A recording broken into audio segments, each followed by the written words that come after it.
Oh, yes. Yes, indeed. Look in there. Underexposed, catch-up camera. Well, guys, the day has come. Now, a couple of years ago, I got the iPhone 12 Pro Max, and I shot a video about taking landscape photography with the iPhone 12 Pro Max. And so I thought I'd do an updated video. And we're going to go off to the beach and do some beach photography with the iPhone 12 Pro Max. Check out that 48 megapixel mode and the different lenses. Is this truly a replacement for a bigger, dedicated camera? Can you leave all your kit at home and just take the iPhone 14 Pro Max with you? Let's find out.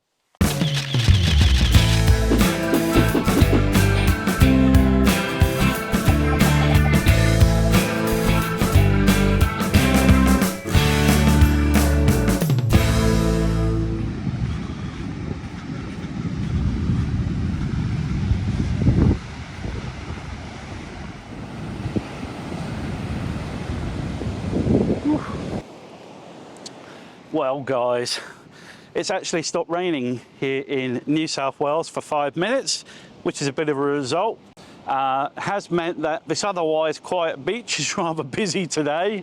It's the weekend and the sun's out, and we've got to make the most of it in this day and age with the rain we've been getting here. But anyway, the reason I've come to the beach today is to put the iPhone 12 Pro Max to the test. As you know, we've got the 48 megapixel sensor in the iPhone 14 Pro Max now, and we've got some new lens configurations as well. So we're just going to go and try them out, do some nice low shots of the dune grass and this driftwood we've got around here, maybe some shots down by the actual water itself.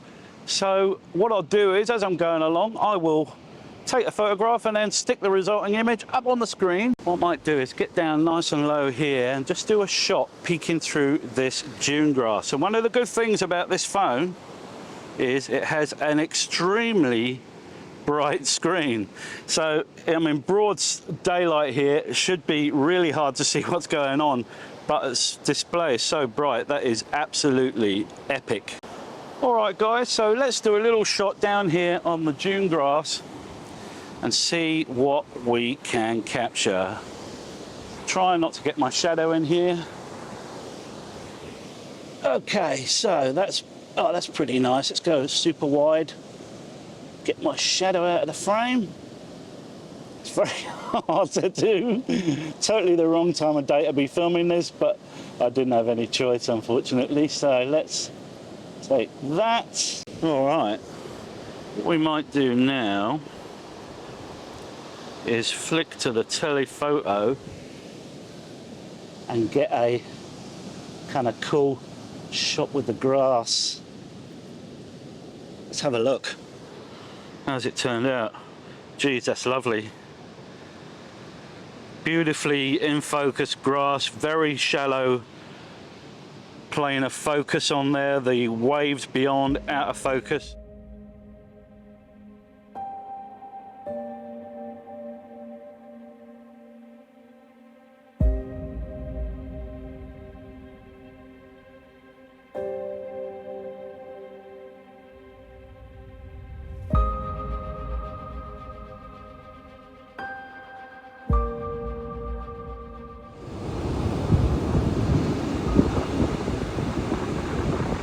So I am, of course, shooting in RAW mode, which you can see the little sign up here. If I turn that off, it will go back to the 12 megapixel.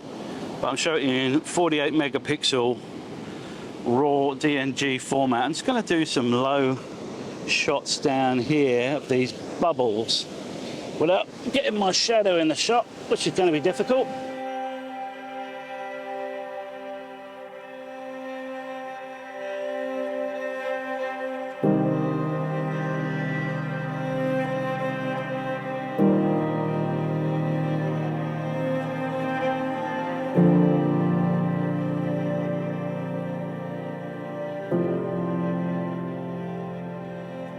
Let's give the old telephoto a go with some of these breaking waves out here, focusing out there. Let's get that as it curls over like that.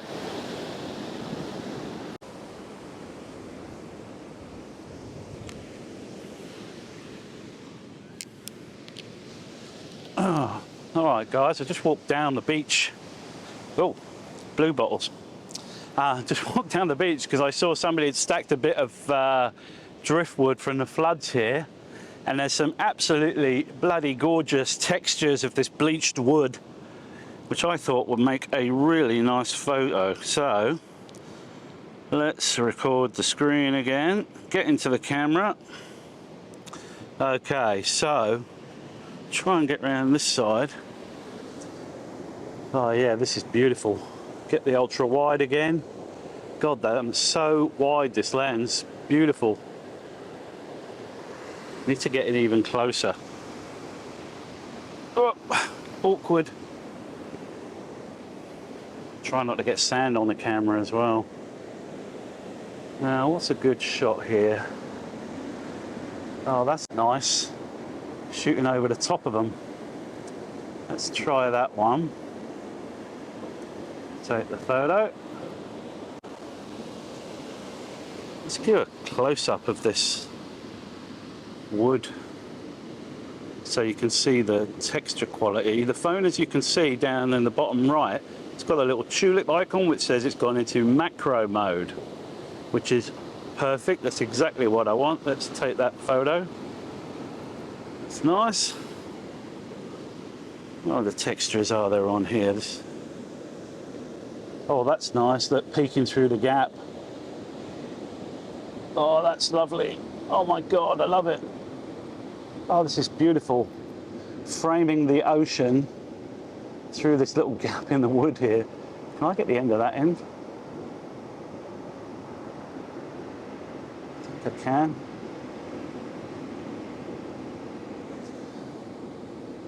We punch in, still in macro. We can frame the entire thing here. Oh, that's lovely.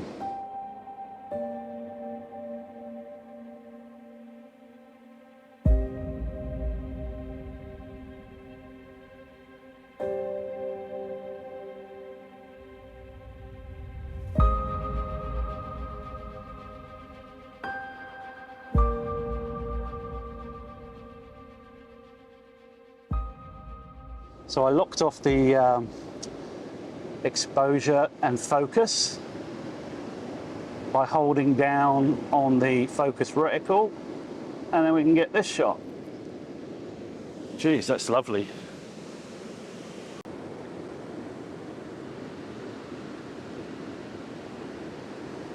Oh, this with the telephoto with this, oh my God, this is just so beautiful.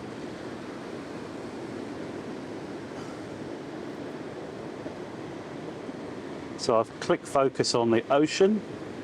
So the logs are out of focus now. I wonder if we could do a focus stack. Do you know what? I'm gonna give it a go, guys. I'm gonna try and hold this as steady as I can. I'm gonna focus on the branches. So if I take that top right branch as a point of reference, take a photo, and then focus down here. Take another one, and then all the way out to the horizon. They won't line up too much. There'll be a fair bit of cropping, but I reckon we can focus stack those. I was just standing down there and I saw these cool kind of thistly looking dune grass dudes down on the ground here, and I reckon they make a really nice foreground interest if I shot across to the ocean with the beach in there. So we're in photo. All right, so I reckon this is probably a super wide job. How can I shoot this without my bloody shadow? Wish I could have come out earlier and this wouldn't have been a problem, but there you go. Maybe I'll just have to deal with a shadow. So I've got the thistle, I've focused on it, and oh, a bit of grass in the way, bugger. Let's photograph there. All my shadow. If I shoot back the other way, probably a better idea, Andrew, you numpty. All right, so really nice bit of grassy dune stuff there. Oh, these are really nice. Oh, there's a side, I could do a side shot of them here. Get in. I wonder if we can get that to go into macro. Come on, macro. Macro me, man. Yes. Oh, yeah. Oh, I love it.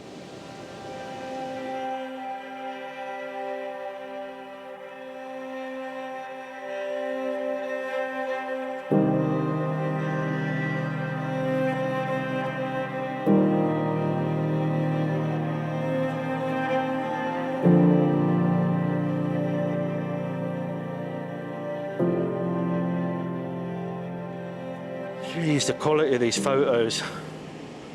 Something else, I've got to tell you. What else have we got here that'd be nice foreground? Many little flowers. Come to me. Oh yeah, some little pink flowers here. If I shoot from this direction, these are tiny. Geez, this is going to be a test. This is probably the best one here. Oops, I need to get back into the camera. Where are they? There they are. Focus on them.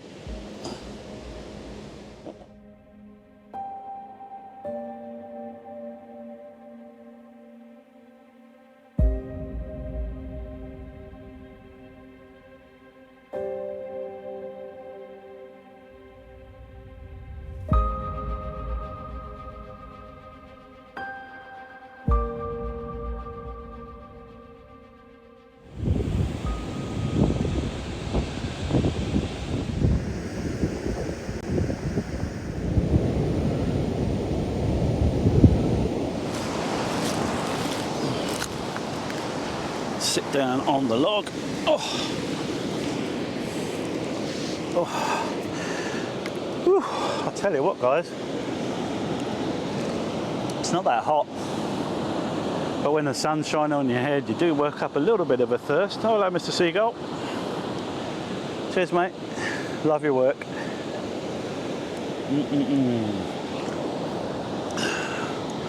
Lovely bit of water.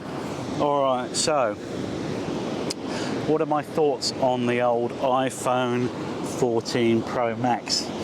Well, obviously, I've been testing it already, so I'm aware of how great the quality of the photos is on this. And as you'll have seen from the photos I've been sticking on the screen during the course of this video, they're really genuinely stunning. And I honestly can't think of a reason why I would take something like a standard mirrorless camera for anything other than the most serious kinds of landscape photography. I'm not going to be ditching my Fuji X-T4 anytime soon, dear me no, because God only knows I've got some fabulous lenses on there, and the X-Trans sensor in the Fuji is wholly different to this. But I'd say for people, the 90% of people, this is way more than you need actually. That 48 megapixels is just incredible. Now with these cameras, these smartphones, it's been this kind of incremental process of improving the technology and then improving the AI software that they use to drive them, and Apple spend an absolute fortune, billions, literally billions of dollars on the software that does all the clever stuff in this phone, so it can do things like smooth pull focus and stuff like that. And the color rendition, the clarity, the stability is just sensational. So am I suggesting that the next time you go out to take some photographs, you leave your good camera at home? No, I'm probably not saying that, because I think most of you guys watching this are hobbyist photographers who are interested in landscapes and stuff like that. But I'd say for a lot of use cases, there was a strong argument for leaving it at home. What I found is when I go out shooting with my family, if I go and take my camera along, what happens is the camera kind of takes over. And I'm there kind of working on compositions and lining up shots, and they've all wandered off hours ago and I'm lagging well behind. And they are quite intrusive. We love our photography and we get kind of very involved in the photographs and often neglect the family. But if you've got something like this in your hand and you know it's taking 48 megapixel photos, then you might be happier about leaving the old camera at home and just taking your smartphone instead.